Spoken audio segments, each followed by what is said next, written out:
Hello दोस्तों, स्वागत है आपका टारगेट स्टडी पॉइंट पर।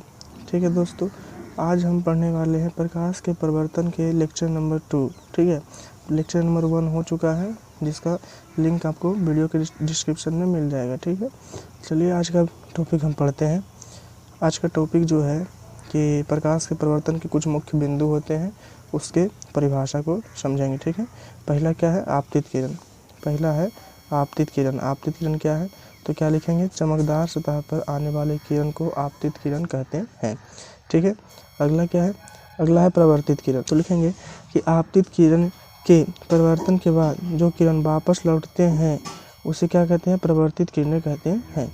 ठीक है, आपतित किरण के बाद जो किरणें टकरा कर वापस लौट जाती है उसे क्या कहते हैं? प्रवर्तित किरणें कहते हैं। ठीक है, जैसे कि कोई प्रकाश की किरणें हैं जो आपतित किरण पे आती है तो इसे आपतित किरण कहेंगे, और जो टकरा कर चल गए इसको क्या कहेंगे? प्रवर्तित किरण। जो टकरा कर चल जाते हैं उसे क्या कहते हैं? प्रवर्तित किरण। ठीक है, आने वाली किरण को आपतित किरण और जाने वाली किरण को प्रवर्तित किरण। ठीक है दोस्तों, आगे बढ़ते हैं।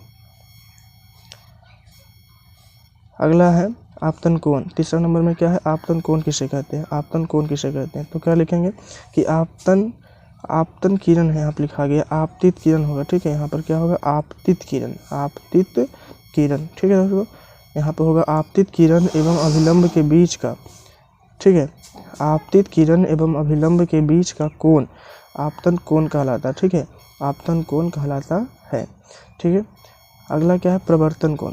प्रवर्तन कोण में लिखेंगे कि प्रवर्तित किरण एवं अभिलंब के बीच का कोण क्या कहलाता है? प्रवर्तन कोण कहलाता है। ठीक है, आपतित किरण एवं अभिलंब के बीच का कोण क्या कहलाता है? प्रवर्तन कोण कहलाता है। जैसे क्या है?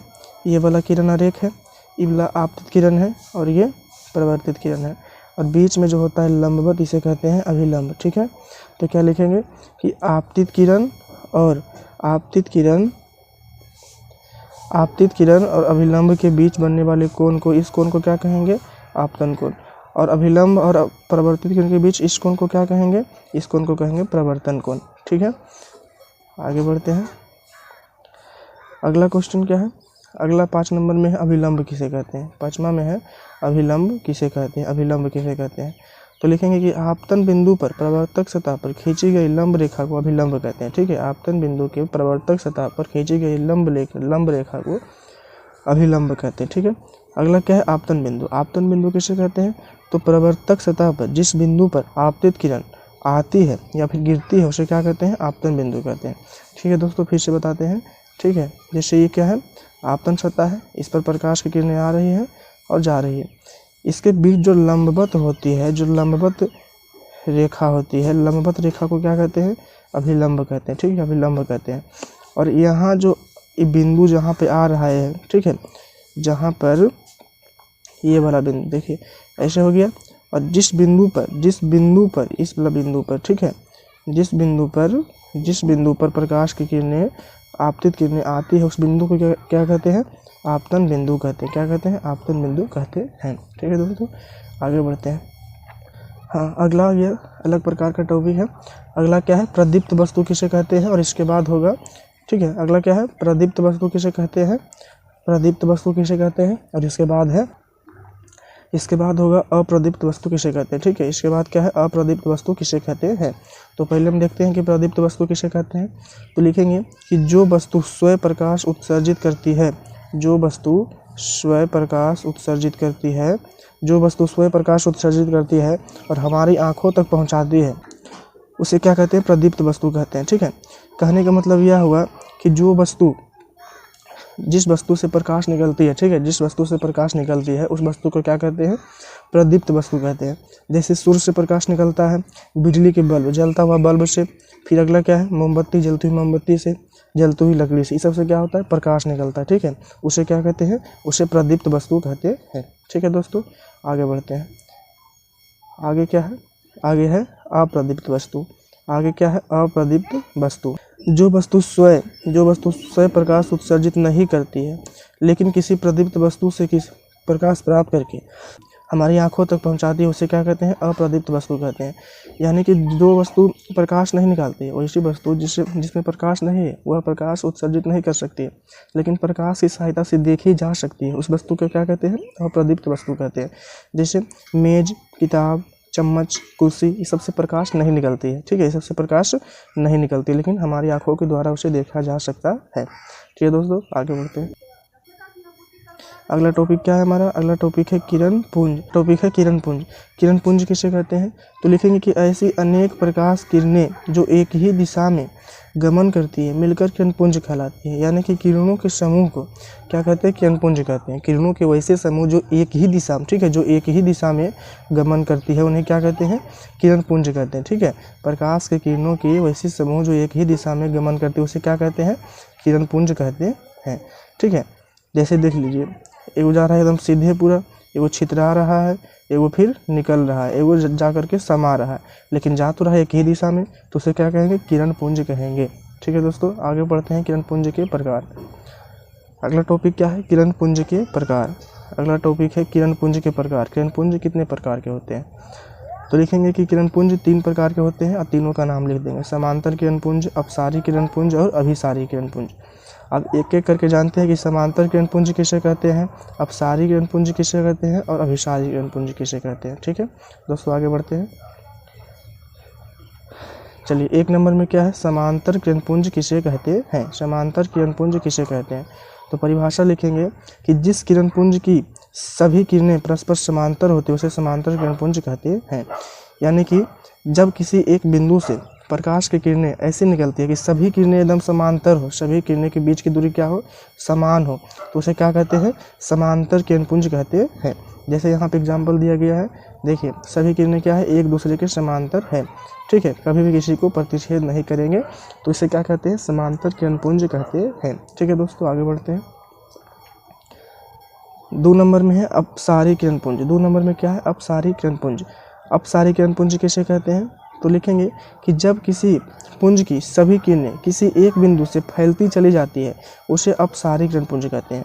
ठीक है, जैसे कि जब कोई किरणें एक बिंदु से निकलता है और फैल जाता है, इधर इधर इधर इधर इधर सभी तरफ क्या होता है, फैल जाता है, तो इसे क्या कहते हैं, अपसारी किरण पुंज। देखिए नाम में क्या है, नाम में क्या है, नाम में है पसारी। पसारी मतलब एक बिंदु से निकलकर पसर जाता है। ठीक है, क्या होता है, पसर जाता है, तो उसे क्या कहेंगे, अपसारी किरण पुंज कहेंगे। ठीक है, पसर जाता है तो उसे क्या कहेंगे, अपसारी किरण पुंज कहेंगे। ठीक है, अगला टॉपिक, अगला क्या है, अगला 3 नंबर में है अभिसारी किरण पुंज। 3 नंबर में क्या है, अभिसारी किरण पुंज। अभिसारी किरण पुंज, ठीक है, अभिसारी किरण पुंज किसे कहते हैं, तो जब किरण पुंज की सभी किरणें एक बिंदु पर आकर मिलती है या मिलती हुई प्रतीत होती है उसे क्या कहते हैं, अभिसारी किरण पुंज कहते हैं।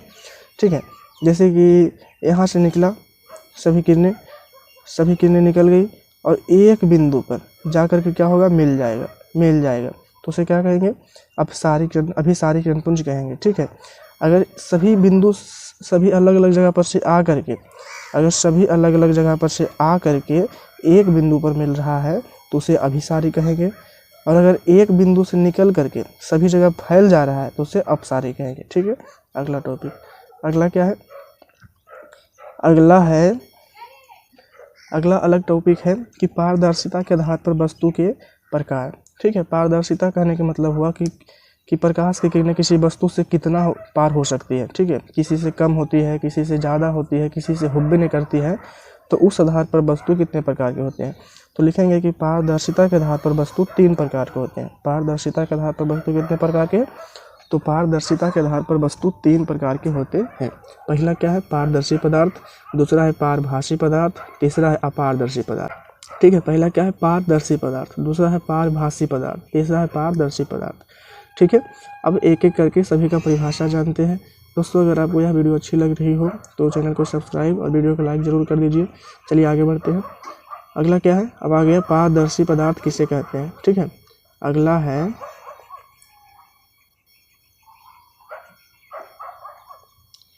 क्या है, पारदर्शी पदार्थ किसे कहते हैं, तो हम लिखेंगे कि वे पदार्थ जिनसे हो करके, हो गलती है, इसको हटा दीजिए, जिनसे हो करके प्रकाश की किरणें आर पार निकल जाती है वे पारदर्शी पदार्थ कहलाते हैं। यानी कि वैसी वस्तुएं जिन पे, ठीक है, वैसी वस्तुएं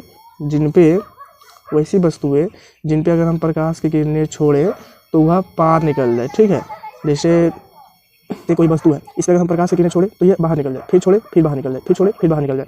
तो इस वस्तु को क्या कहेंगे? इस वस्तु को क्या कहेंगे? पारदर्शी पदार्थ कहेंगे। इस पदार्थ को क्या कहेंगे? पारदर्शी पदार्थ कहेंगे। ठीक है दोस्तों, आगे बढ़ते हैं। आगे क्या है? आगे है पारभासी पदार्थ। ठीक है, दूसरा नंबर में क्या है? पारभासी पदार्थ। तो लिखेंगे कि वे पदार्थ, ठीक है, क्या लिखेंगे? लिखेंगे वे पदार्थ जिनसे होकर प्रकाश का केवल आंशिक भाग ही निकल पाता है वे पारभासी पदार्थ कहलाते हैं। यानी कि दोस्तों जैसे कोई वस्तु है, ठीक है, इस पर हम प्रकाश की किरणें छोड़ेंगे। ठीक है, कोई वस्तु है, इस पर हम प्रकाश की किरणें छोड़ेंगे। ठीक है, कितना किरण छोड़ें? तो हम छोड़े कितना? 4 किरण।